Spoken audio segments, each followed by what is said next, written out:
So I want to start with asking you, if you're familiar with the image that I'm going to show you, raise your hand. If you're not familiar with it, don't raise your hand. Okay, ready? And look around you, find out how many people are familiar with this.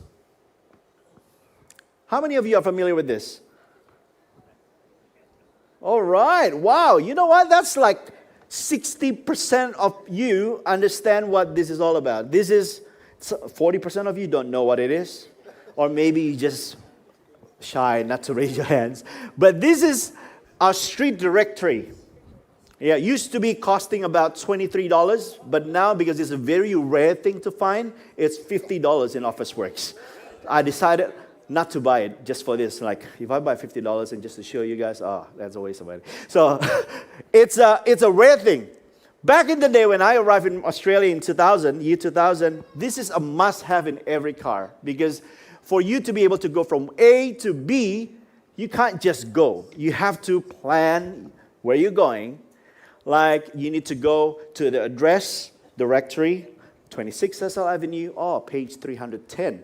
Okay, in the 310, you'll find in F7. You'll go to F, and then coordinate 7, you'll find Cecil Avenue right there. It was like, okay, so where am I right now? I'm in page 207. So you need to go and plan the turn by turn. And then I kind of like enjoy reading a map, but some of you hate it, I know that. But aren't you thankful that now we have Google Maps, Apple Maps, Waze, before that we have TomTom, we have Nav some of you don't even know that. But nowadays in your car, you can just say, hey, Google, because if I say it, some of your phone's going to say yes. Or say, hello, Simi. If I say the real name, she will say something back to me. You will say, give me direction to Westfield Carousel. And then she or he will say, it will say, on the next 100 meters, turn left. Right? The convenience of turn-by-turn navigation. Wow, amazing. And when our battery is off, suddenly we can panic because we can't go anywhere because we're so reliant on it. You know, if we can rely on Google Maps and Apple Maps, don't you wish that you have that when you make decisions in life? You can say, hey, Google, or hey, Simi, find me the next, give me direction to the next potential wife. And she will say, step 1. Take a shower. Step 2, get a job. You know, don't you wish you will have that in your life? But unfortunately, we don't have that. That's why when we make decisions, especially personal decision or important decision, we kind of like, what do I need to do? And this series, we hope that we will find it together, ways to actually, for each one of you and myself, to make good calls, to make better decisions this year. So we are going to connect the dot and see the relationship between good questions and good decisions. So today, this is like the kind of like an introduction. I'm going to give the introduction. But for the next 5 weeks, we're going to ask wise questions about many different areas of our lives. Next week, we're going to talk about integrity. The week after that, we're going to talk about finance, relationships, mental health, and spiritual condition. We're going to ask questions so that we can make good decisions. And our hope, my hope is that each one of us will ask that question before we make important decision and answer that honestly. And not only answer honestly, but you will act upon that. And you will find, if you act upon that based on God's wisdom, and this question is not based on human wisdom, it's based on His principles, in His words that we're going to dive deep for the next 5 weeks. I believe if you do that, ask, answer honestly, and act upon it, you will find that you are heading the right direction according to what you had in mind. So that's my prayer. I hope you're ready because your decisions is not going just to impact yourself, but it's going to impact everyone else around you. And in fact, you don't even know who will be impacted until you act upon it. So some of you knew that I came to Australia in 2000, and I stayed in Sydney for almost 8 years. In 2007, I started to ask God, what is the next thing in my next season of my life? I was dating Chitra then, and then I took about 18 months to pray, to contemplate, to find His will, ask good questions to good counsels, godly counsels around me. And then I decided, and Pastor D also decided to invite me back in 2008. In April, I moved to Perth. And that decision is one of the most important decisions in life for me, because it was like an intersection in life, whether to stay in Sydney or to move to Perth, to better state of Australia. Yes, if you're watching from Eastern State, you need to move here. But you know what? That decision impacted my life, impacted my girlfriend's, my fiance, now wife, life. But not only both of our lives, but people around us. The fact that my sister met her husband in my wedding, because Christian was one of my groomsmen, and then that's when they met together, and then the story. Now they're having 2 kids. If I didn't make that decisions, my nephew and my niece will not be on earth. That's right. So my decision impacted other people's people's life. And that's the same with you. Your call about a certain areas of your life, you never know how big the impact's going to be. In fact, if your parents, your grandparents made some different decisions in their life, it seems like very small and insignificant for them maybe back then.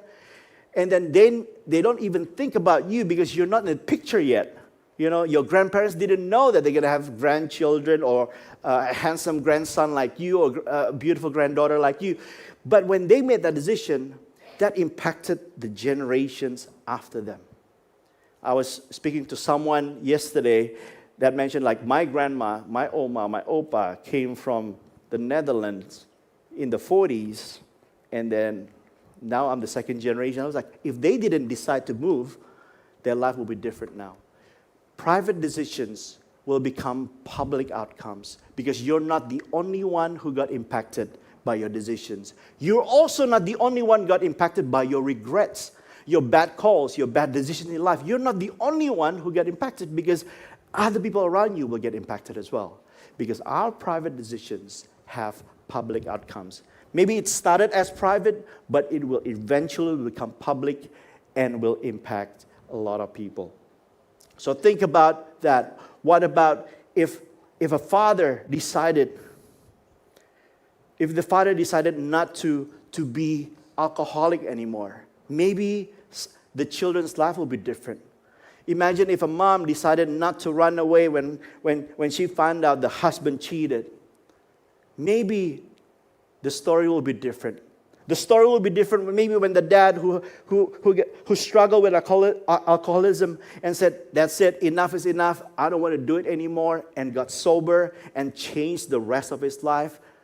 His decision will become public outcomes and impacted the generations after him. The point is this: we never know. I will never know. You will never know what and who hangs in the balance of the decisions we make. So I believe for the next 5 weeks, if we ask the questions that we're going to learn, answer it honestly, and act upon it, your fingerprints on your future, on your children's future, on your family's future will be worth celebrating. As a parent, I love this reminder. This reminder is this: the most significant thing you do may not be something you do. It may be someone you raise. That means my decisions as a parent will influence the life and the quality of life of my children. The way I speak to them, the way I interact with them, the way I create boundaries for them will impact the quality of their lives and maybe That's the most significant thing that you may do, which is to raise someone who is high quality. Your decisions determine the direction and the quality of your life and your loved one's life. You can pray, you can have the great intention to raise godly kids, kids who love God, kids who honor other people, love other people. You have the intention, but if the direction is not going there, you can pray, you can fast, you can lay hands, you can lay feet on them. That will never happen if the direction is not the right direction. Maybe your intention, you want to go to Albany, but you take the Mitchell Freeway and keep going on 100. Even though you pray as hard as you can, you will never get to Albany because you took the wrong direction. By those of you who are watching, that means you're going north instead of going south. Your decisions is like steering wheel. That will determine the direction and the quality of your life. And some of you said, push back. Michael, okay, I understand that. I agree, but I want to push you back because this. I am landed where I am right now, not only because of my decisions, but because of the decisions that made upon me, made by other people, made by my parents, made by my boss, because he decided to promote the other guy instead of me, even though I worked so hard. He decided that he fired me instead of promoting me. My life landed here because back in the day in high school, someone decided to bully me, somebody decided to harass me, and now I am here. It is true that our life got impacted by other people's decisions. However, your response is your own decisions. Your response towards that circumstance, your response towards that decision that other people made is your decisions. We can choose to react or we can choose to respond. Everyone has their own personality. Someone, maybe when hardship come, you will run away. Someone, when hardship come, you will confront. Or maybe someone will hide. Someone will deny. But reaction is not equal to response. Reaction is what you naturally will say. I'm naturally, if you push me, I will challenge you back. If you push me, maybe I'll get frustrated and I will shout. Maybe that's my reaction. But a wise person will choose and realize that my response is my decision. Because a response creates a better path forward than a reaction. And young people, we need to learn from the generation before us because they have so much wisdom. And they would agree with this statement that your ability to respond rather than to react is your superpower. Never underestimate the power of measured response. Whenever something happened to you, instead of react, and you choose to ask questions, ask the right questions and best questions, only those people who can ask the right questions, they can remove themselves from the victim mentality. Yes, bad things happen to good people. Bad things happen to your life. Other people made stupid decisions and you got impacted, but your response is your decision. Your ability to respond is your superpower. The good news is this: your decisions will determine the story of your life. Story of my life. You know that song? It's not just a song. You are the one who control the direction where you're going. Decide a good story. Some of you think, you know what? I don't really like my current story. I don't really like the current direction of my story. But I have good news for you.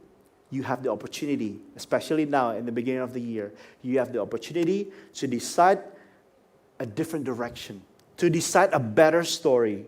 You can decide your way toward a preferred future. You have the opportunity to decide a good story. Say it to the person next to you, you have the opportunity to decide a good story. I learned a very important parenting lessons from a very wise person. His name is Andy Stanley. He's one of my favorite teachers. And he mentioned the power of, instead of making decisions for your children, it's better for you to ask questions that will help them to make wise decisions. Instead of telling your children what to do, especially when they don't know what to do, when they started to grow up and they ask, Daddy, what should I do? Instead of, okay, you do this, A, B, C, Andy mentioned too. Instead of doing that, ask them, what do you think is the wise thing to do? And go alongside with them and say, in light of your future, hope, and dreams, what is the wisest thing for me to do? What is the wisest thing for you to do? And have that conversation instead of deciding for them. I'm a millennial. I was born in 1981, so I'm the first year of millennial. So my parents are boomers. Boomers are those who were born 1945 until 1964. And then I had the pleasure of actually not being told what to do, especially when I rode a bike. I didn't have to wear a helmet. I didn't have to wear safety gears and all that. And then my mom would say, okay, after school, I'm going to play with my friends. All right, see you. Come back for dinner. Like they don't care. They don't worry about, what's going to happen. But you know what? If you are a Gen X, which was born 1965 until 1980, you are a Gen X. And you, without you realizing, this is a stereotypical, of course, most of you, if you are a parent, you would do this principle of helicopter parenting. Maybe you have heard it. Helicopter parenting means like, you want to make sure that everything is fulfilled. The person is being loved. I love you, son. I love you, daughter. Like, I don't want to make you feel uncomfortable. And then without them realizing it, Gen Z is their kids. They can feel anxious. They can become narcissistic. Children as well, that could be one of the impact. And when you are thinking, Gen X, you don't know what you're doing. Gen Y, which is my generation, you're even worse than Gen X. We are the snowplower parents. Snowplower parents means like we need to prepare the way, prepare the path for them. We need to make sure that everything's correct for them. Why? Because millennials, we grew up in our teenage years and also early adulthood throughout hardship. We experienced 9/11, terrorism, bombing in different parts of the world, global financial crisis 2008. That's why we want to make sure our kids are ready for what cruel world they're going to face in. That's why we snowplow for them. But this wise person, Tim Elmore, I love his quote, and he said this: prepare your child for the path instead of the path for the children. Prepare your child for the path instead of the path for the child. So, I want to choose to opt to ask questions rather than decide for my children. To help the next generation win, we need to teach them how to make decisions than making decisions for them. So parents, it's not too late. It's not too late for me as well. Whenever we are tempted to take the shortcut and say, just do this. Just choose this for your uni. Just do this for your subjects that I think you're going to be good in that. Okay, when I think, don't date that person. Or instead of you make decision for that person, have conversation and ask questions. Because good questions will result good decisions. Good questions will enable us to make good calls. Because good questions always lead to better decisions. Some of us, when we made bad calls in life, a lot of time we hear people, I wish I asked more questions before I made that decision. I wish I made a lot of research or questions before I bought that house in that suburb. I wish I made more research. I made a lot of questions before I bought that car. Because when we ask more questions, we have more information. When we have more information, we have better insights. When we have better insights, we make better decisions and better calls. The truth is, whenever someone asks us a question before we make decisions, most of us, including myself, will feel like they are questioning us instead of helping us. We would feel that they would judge our judgment about our decisions rather than trying to help us. That's why when they ask, are you sure you want to do that? Are you sure you want to buy the house? Are you sure you want to get a loan that much? Will you be able to pay for it? Before you respond to those questions, usually when we think that people are questioning us, our defenses will go up and our learning ability will go down. So, a well-placed, appropriately timed, and thought-provoking questions are very important. When someone do that to you, you have to be grateful when someone asks you before you make decisions. Because a well-placed and appropriately timed and thought-provoking questions are gems. And good counselors and therapists know this. Most likely, people will change and people will do and action what they need to do when they find out the aha moment themselves instead of them saying, this is what you need to do. That's why they ask questions. They kind of like put the breadcrumbs in the path. Okay, eat that, eat that, eat that. Until the person said, aha, that's right, that's what I need to do. I need to call my ex-wife and say, I forgive you. Or whatever like that. You know, like, if you being told what to do, usually you would not do it. That's why asking the right questions for the next 5 weeks, when you ask and answer honestly and act upon it, you will make a better decision. I will make a better decision. I'm looking forward for that.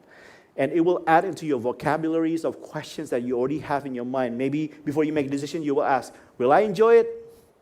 Will this hurt me? Will this hurt somebody else? Will anyone find out? What's my out if somebody finds out? You know, those questions are good, but some questions are not good either. So next week when we talk about integrity, to be the same person, being seen or not being seen, you are the same person. What is the question that will help you to make better decisions? Let's go to our memory verse today. Are you ready? In Wonderland and Upstreet, we have memory verse every week. So today, we're going to have a memory verse at adult gathering. Are you ready? Are you ready, kids? This is our memory verse today. Proverbs 27, verse 12. The prudent see danger and take refuge. Everybody say that after me. The prudent see danger and take refuge. What is prudent? Prudent is someone who's shrewd, someone who is crafty and sensible. A prudent person is someone who can connect the dots between that your event and this event is connected. My yesterday is connected to my tomorrow. My yesterday is connected to my present and connected to my tomorrow. My response to my wife last night will be connected to whether I have dinner or not tonight. A prudent will see danger and take refuge and be cautioned. But the simple, this is the opposite. The simple-minded and naive believe most anything. They approach life as if like everything is disconnected. The simple keep going and pay the penalty. Have you ever seen a scary movie where usually there's a girl in her pajamas, maybe watching something on a mobile phone or a computer, and the lights off suddenly, and suddenly there's a voice, and the music started to say, instead of running away, usually this girl will do what? Like, what's happening? Dark. And music is started to, and every one of you will say, oh no, run away, run away. And then you know what happened. Usually the girl will die. Depends whether she's pretty. If she's pretty, usually will not die.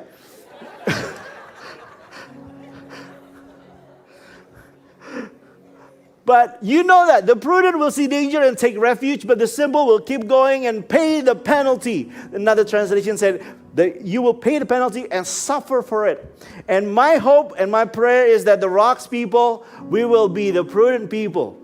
The prudent people who will see danger and take refuge and ask questions. Before I make decisions, let me ask the wisest questions according to God's principle. We're going to dive deep every single week and find out from God's words and His principles about what is the wise question for me to ask. Because our decisions determine the direction and the quality of our lives. Let's say it together, 1, 2, 3. Our decisions determine the direction and the quality of our lives.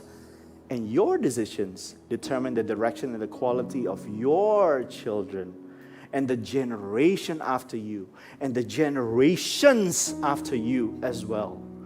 So let's make good calls, everyone. And I hope that you will not miss week 2 as we talk about integrity, being the same person, whether being seen or not. I want to close with inviting all of you to declare who our God is. Some of you come to 2023 excited about what God has for you because 2022 has been great for you and you have been like trusting Him and you can't wait for what God has in store for 2023. But some of you may be here today, come with anxiety or worries about what's going to happen, the uncertainty. Some people say there's going to be a recession on the second half of the year, or there'll be even more wars, and you are worrying and you're anxious. Maybe because you also have regrets of the bad calls you made in the past, and you are suffering for it. You pay the penalty for it right now. I want to give you good news. The good news is our God is a faithful God. Beth mentioned earlier today, He said to you and me, "For I know the plans that I have for you is not to harm you, but to prosper you, to give you future and hope. So when you pray and call upon my name, I will listen. And when you seek me, you will find me." Today, if you seek God, if you seek Him, He guarantees that you will find Him today. There's a song that I want all of us to sing right now as I invite the singers to come back here. The song is called Never Once. Never once God will leave us. Never once He will forsake us. We have scars and struggles along the way. But with joy we can say never once, because He will never leave us or forsake us because He is faithful. I'd like all of us to stand as we close today's gathering. If you are a follower of Jesus, this is a good time for you to remind yourself and surrender your life to Him. If you are visiting today and maybe this is your first time coming to church and say, "I don't know who this God is, but I want to make better decisions this year," we want to invite you to join this journey, learning together from the Creator of heaven and earth, the Creator of your life, the Creator of your future, to understand His will for us. The song goes like this. Standing on this mountaintop, looking just how far we've come, knowing that for every step you were with us. Kneeling on this battleground, seeing just how much you've done, knowing every victory is your power in us. Scars and struggles on the way, but with joy our hearts can say, yes, our hearts can say, never once did we ever walk alone. Never once did you leave us on our own. You are faithful, God, you are faithful. Leaning on this battleground,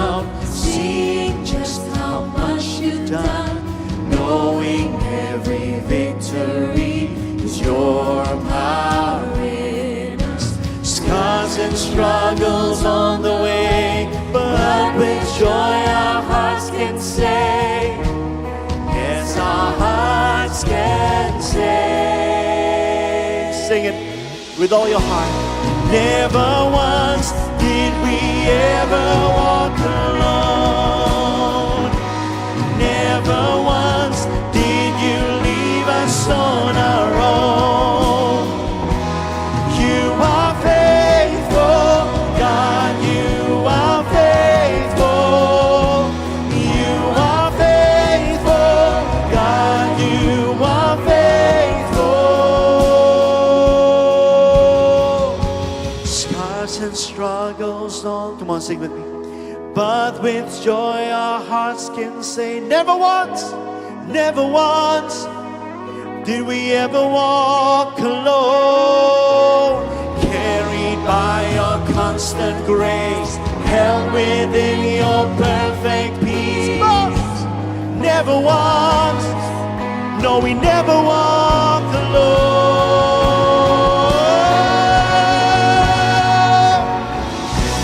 Never once did we ever walk alone. Never once, never once. Never once did you leave us on our own. You are faithful. Yes, you are. Yes, you are. Every step, we are breathing in your grace. Evermore, we'll be breathing out your praise. You are faithful. Sing it one more time. Never once, come on, lift up your hands and declare. Never once did we ever walk alone. Never once did you leave us. Never you leave us on our own. You are faithful, God, you are faithful. Every step, we are breathing in your grace. Evermore, we'll be breathing out your praise. 'Cause you are faithful, God, you are faithful. You are faithful, God, you are faithful. You are faithful, God, you are faithful. You are faithful, God. You are faithful, God. You are faithful, God. You are faithful, God.